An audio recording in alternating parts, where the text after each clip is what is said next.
मुनिराज एक चले जा रहे हैं जंगल में, जाकर के एक आश्रम बना लिया है।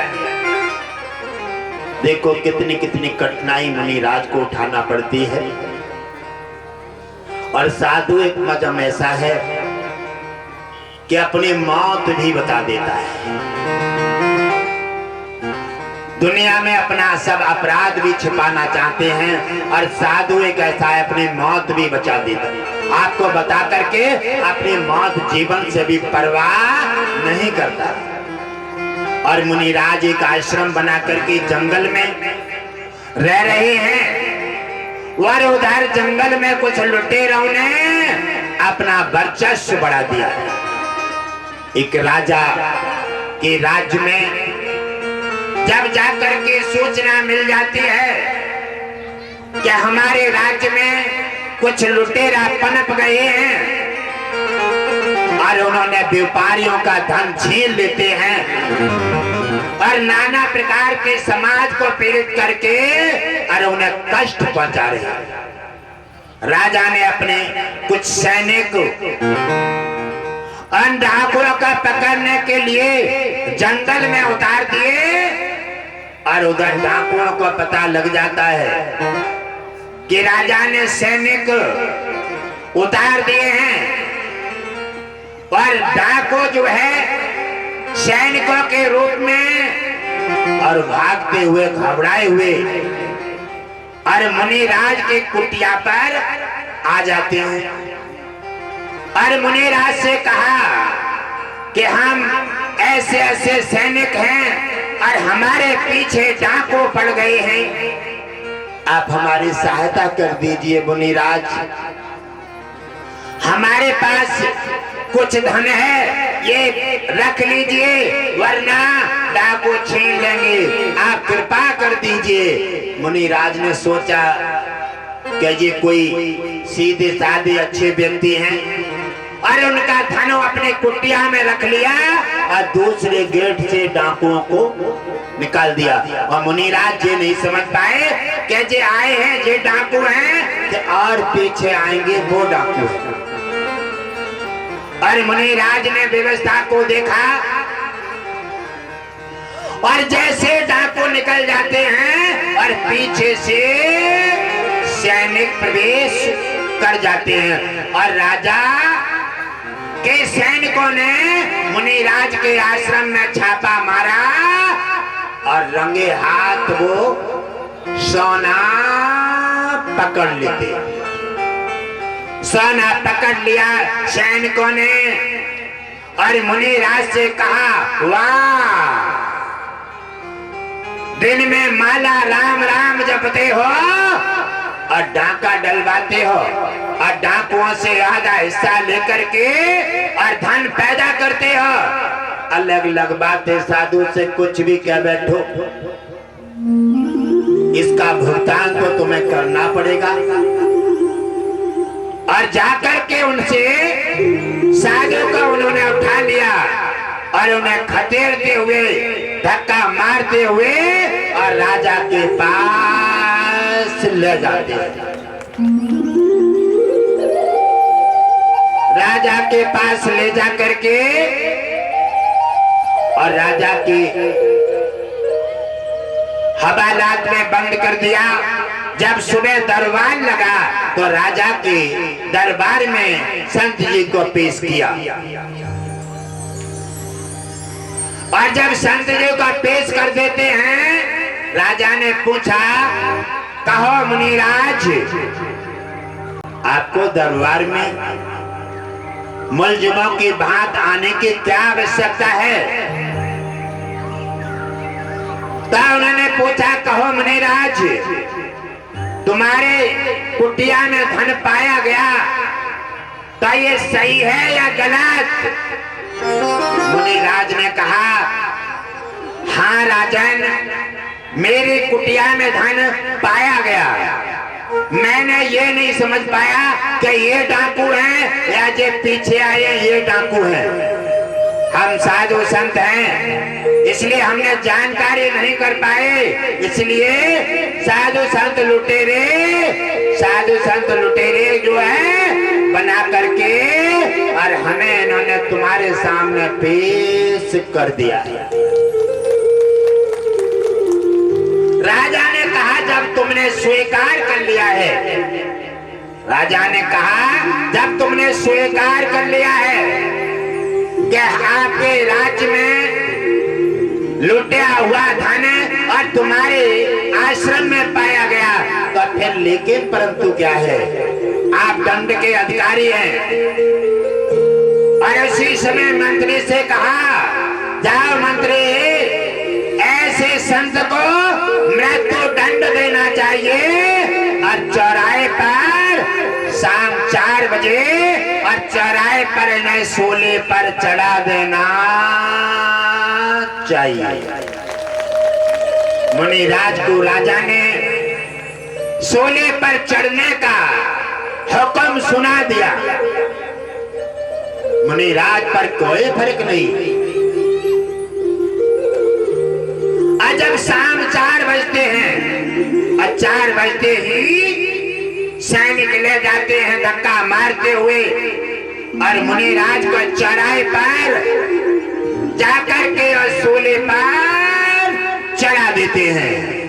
और मुनिराज को सूली पर चढ़ाकर सैनिक वापस लौट जाते हैं। और जब जाकर के सुबह देखा सैनिकों ने कि अब उन्हें उतार करके हटा देना चाहिए, और जब जाकर के देखा तब मुनिराज सूली पर आंखें बंद करे और ध्यान कर रहे हैं। सूली ने छेदन नहीं किया। जब सूली ने छेदन नहीं किया और मुनिराज का कुछ नहीं बिगड़ा है, ऐसे ही संतुलन बिगड़ गया।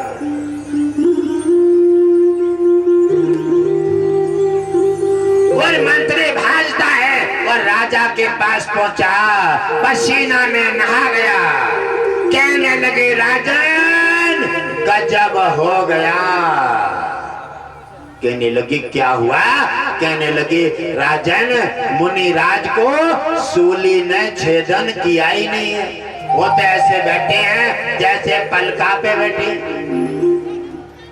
राजा ने ऐसा चंबे की बात सुनी तो राजा भी अपना सिंहासन छोड़ करके और मुनिराज की तरफ भागा।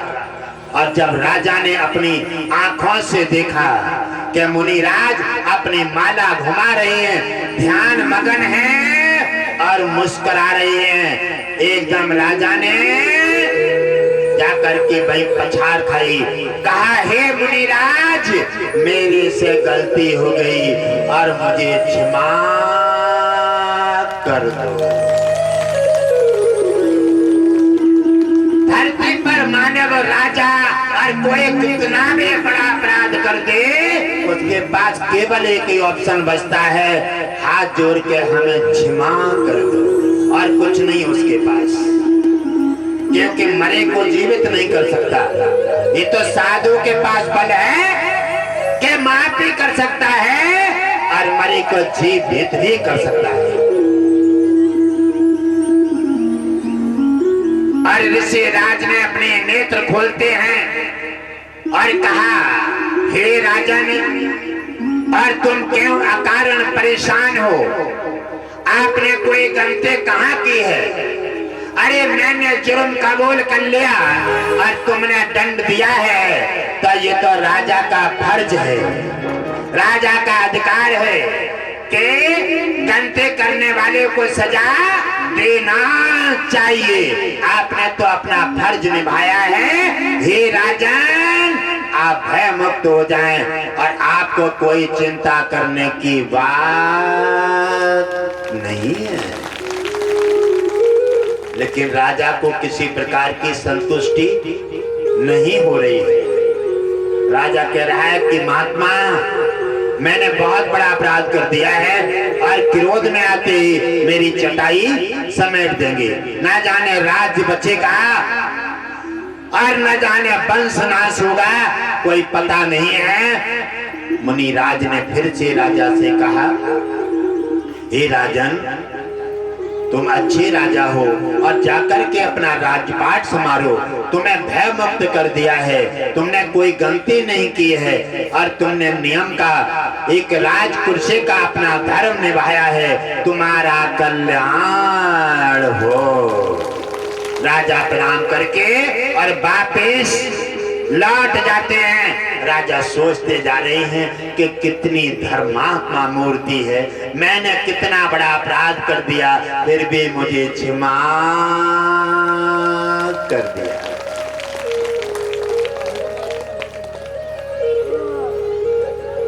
और जाकर के मुनिराज ने कहा, हे राजन ठहरो,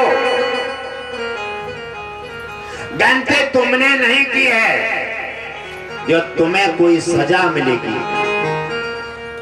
हे राजन, गलती की है बा धर्मराज ने, जो धर्म के कुर्सी पर बैठा और नींद फरमा रहा है, उसे अच्छा बुरा का कोई ध्यान नहीं है। जैसे आज भी किसी की ड्यूटी अगर हो जाती है तो ड्यूटी के बाद भी कोई सही तरह से ड्यूटी का फर्ज नहीं निभाता है, आज नहीं कल कहीं न कहीं फंस जाता है और फिर फंसताते हुए चला जाता है। जब उन्होंने कहा कि धर्मराज ने अपने नीति नियम का पालन नहीं किया है, मैंने ऐसा कोई अपराध नहीं किया, और राजा ने तो अपना कर्तव्य का पालन किया है, और जो धर्मराज कुर्सी पर बैठा क्या कर रहा है, ये धर्म अधर्म का इससे कोई जानकारी नहीं है।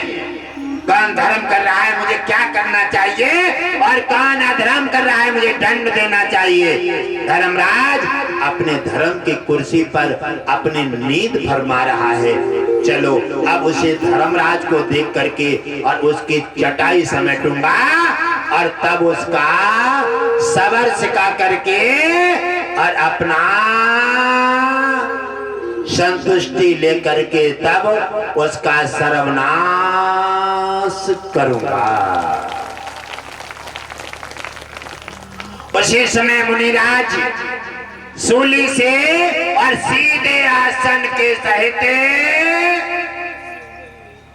वाहन की जरूरत ना है, आपको जरूरत पड़ती है। घटघटवासी की काया पलटी संत है, जब चाहते हैं शरीर से निकल जाते हैं और काम काज करके घूम घाम के फिर लौट आते हैं, शरीर में प्रवेश कर जाते हैं। ये काया पलटी संत होते हैं, सूक्ष्म शरीर में निकलते हैं। और जैसे ऋषिराज वहीं से चले जा रहे हैं और सीधे जाकर के धर्मराज के पास धर्मलोक में प्रवेश कर गए। और धर्मलोक में जैसे जीवित संत ने प्रवेश किया तो हलचल मच गई, क्योंकि यमलोक में और धर्मलोक में कोई भी जीवित प्राणी नहीं जाता है, मरे हुए वहां जा सकते हैं। जाकर के उन्होंने देखा और जब संतुलन बिगड़ता है, और इसी समय धर्मराज ने कहा, ऐसा कौन सा प्राणी है जिसने आकर के धर्मलोक का संतुलन बिगाड़ दिया है। और जब धर्मलोक का जब कुर्सी हिलने लगे, उसी समय धर्मराज कुर्सी से उठे चले आ रहे हैं और देख रहे हैं कि संत जी मय शरीर के खड़े हुए हैं, अपने आसन पर बैठे हैं। कहा, मुनिराज आपने कैसे धर्मलोक के परंपरा मर्यादा बिगाड़ी है, और आप तो यहाँ मर करके आते हैं, आप जीवित कैसे आए। कहने लगे, हे धर्मराज अपने को संभाल लो और सावधान हो जाओ। जब तुमने धर्म के कुर्सी पर बैठ करके जो नींद का अपना फुल आनंद लिया है, अब तुम्हें अच्छा और बुरे का कोई ध्यान ही नहीं है। मैं तुमसे पूछ रहा हूं धर्मराज, जो राजा ने मुझे चौराहे पर सबके सामने खड़े होकर के सोने पर चढ़वाया और इतनी बड़े जगह से मेरे कराई है। हे धर्मराज, ऐसा मेरा क्या अपराध है? अपना इतिहास उठाइए और मुझे बताइए। तो संत जब अपनी से पे आता है तो राजा और धर्मराज यमराज को भी चक्कर में डाल देता है। मुनिराज ने धर्मराज को भी चक्कर में डाल दिया है। अब कोई रजिस्टर उठाते हैं और कोई उठाता है। जाकर के लौट पंट कर रहे हैं और देखा, उन्होंने कहा मुनिराज, आपका ये दंड है। आप जब छोटे थे ना, तब छोटे पर तितली पकड़ते, तितली, और तितली के पिछले भाग में कांटा धसा करके उसे उड़ाते थे। इसलिए तुम्हें ये उसके बदले में तुम्हें दंड मिला है जो तुम्हें सूली पर चढ़ाया गया है। मुनिराज ने कहा, हे धर्मराज, आपने कभी इतिहास पढ़ा है?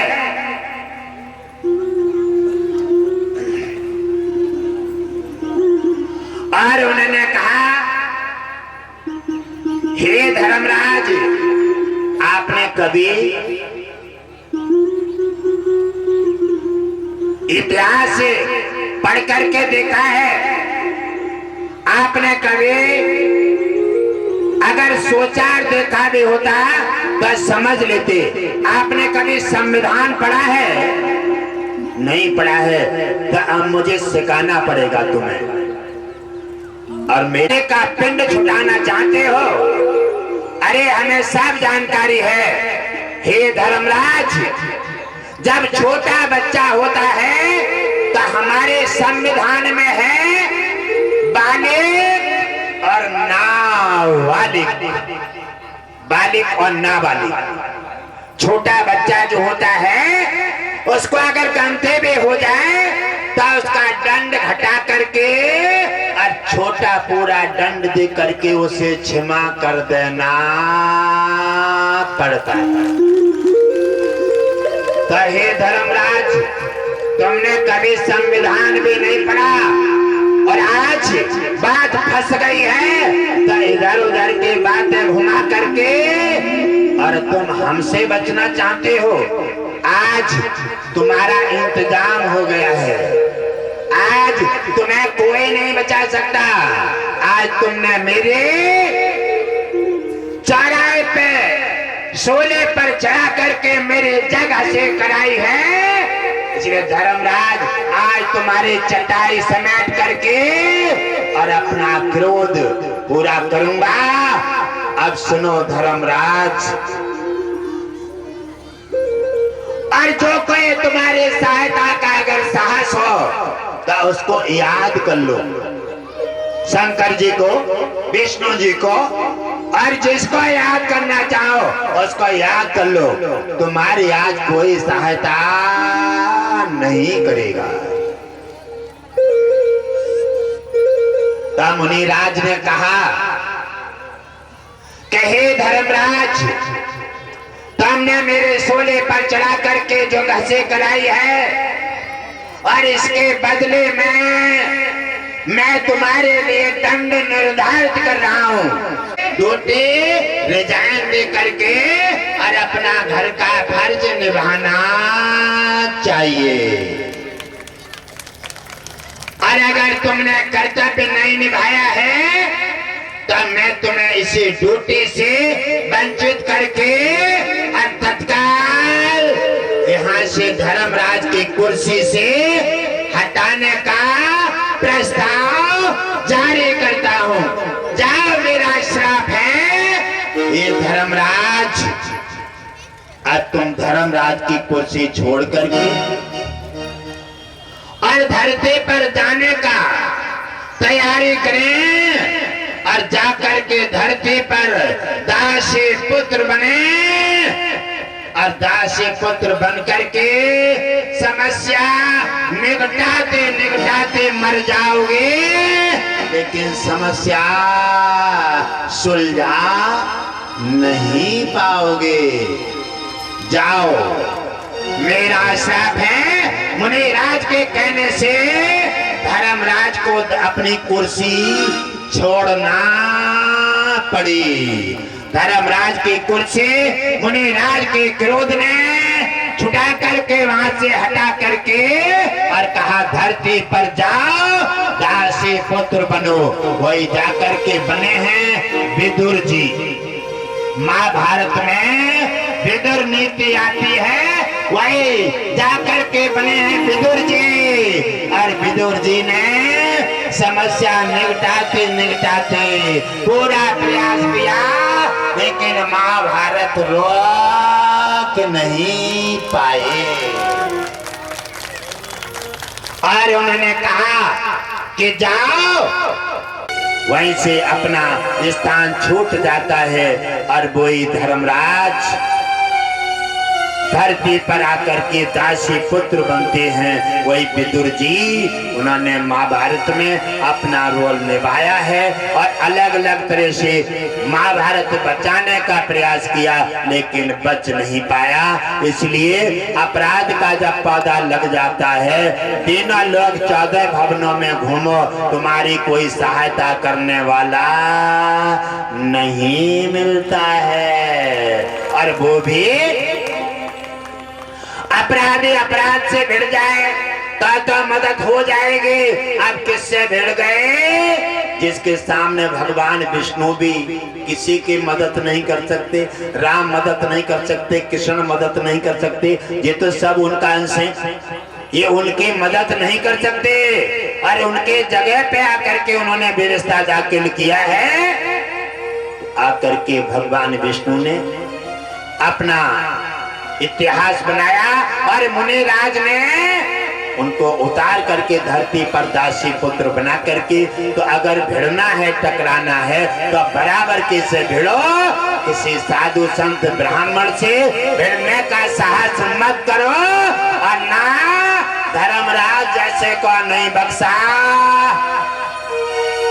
और धरती का राजपाट किस औकात में है, किस काम का है? साधु का जब संतुलन बिगड़ता है तो भगवान विष्णु का सुदर्शन चक्र भी साधु की सहायता में तत्पर तैयार हो